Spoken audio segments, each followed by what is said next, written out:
Hello everyone, and welcome to my channel.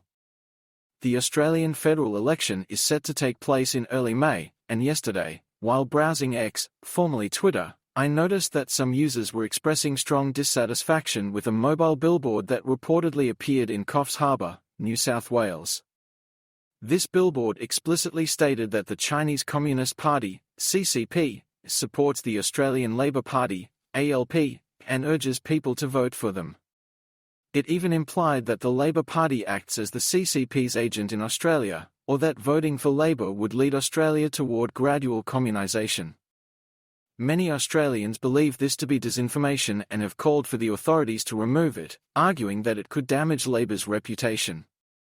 However, as someone who was born in China and remains active on Chinese social media, I can say with certainty that the content of this billboard is not entirely baseless. The truth is, the CCP indeed hopes for a Labor victory and is actively leveraging various methods to influence first-generation Chinese immigrants with voting rights, encouraging them to support the Labor Party. Today, I will present concrete evidence to back this claim. How is Chinese social media influencing voters? If we open WeChat, China's most popular social media platform, and search for relevant public account articles, the patterns become apparent. Searching for Anthony Albanese, Australia's current Prime Minister and Labor leader. In just 1 week, 20 articles mention Albanese's name in their titles or key content. Among them, 16 articles strongly praise him and the Labor Party, with narratives such as criticism of US bullying while highlighting Labor's foreign policy stance, emphasis on Labor's Medicare policies, endorsement of Labor's pro-China trade stance, presenting it as beneficial to the Chinese community. Claims that Labor holds a dominant position in Australian polls, shaping a perception of inevitable victory.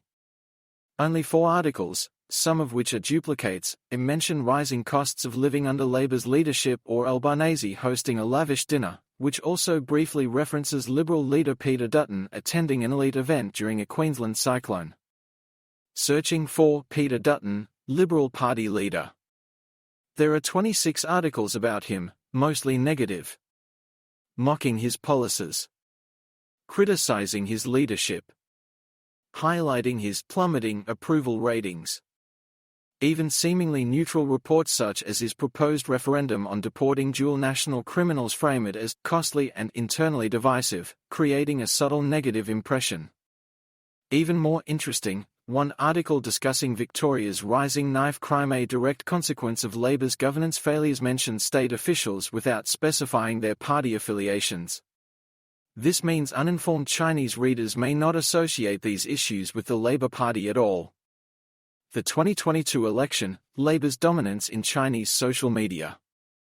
Looking back at the 2022 Australian federal election, it was clear that Labor invested heavily in Chinese-language social media promotion, while the Liberal Party lagged significantly in this area. From my conversations with many Chinese voters, I found that their decision to vote for Labor was often based on a single, oversimplified reason: Labor has a better relationship with China. This is precisely the psychological gap that the CCP exploits, subtly planting the idea that voting for Labor means a better future for Chinese Australians and using direct and indirect messaging to reinforce this notion. Of course, we cannot automatically equate Labor's outreach to Chinese voters with being aligned with the CCP. However, from Beijing's perspective, a Labor victory is undoubtedly their preferred outcome.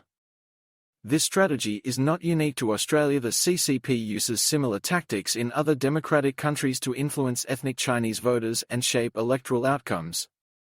Additionally, in my previous video on TikTok, I discussed how the CCP leverages algorithms to push content that favors the political parties it supports, subtly influencing voters. If you're interested, I highly recommend checking it out. If you found this video informative, please like, comment, and share. Let's spread awareness about the hidden influence in elections. See you in the next video.